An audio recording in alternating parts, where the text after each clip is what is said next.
Jana kakuja OCPD akatuma askari zake watu wanatuita kwa ofisi yake. Tukaenda tukampata yeye na deputy wake, na kulikuwa na jamaa moja ambaye alituambia anaitwa Kihara, anafanya kwa county, yeye ni enforcement officer. Sasa akatuambia, ametuambia mpaka jioni tuwe tumetoa vitu zetu.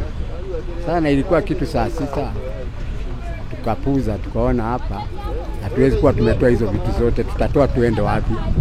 Hapa ndio tumekuwa kwa miaka 27 tangu tulipopewa hii kibanda hapa. Hii laini tulipewa na meya wa kwanza mama ambaye alikuwa kiitwa Geraldine Chiraite.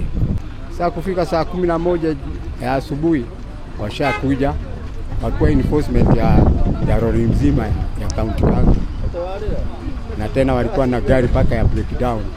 Wakuja wakiwa na saw power, ndio wamevunja hizi vitu na hizo mambo zao kwa saw power. Sasa hatukuwa na alternative nyingine, tulikuwa wachache tu ngeweza sisi, walikuwa wengi kuliko.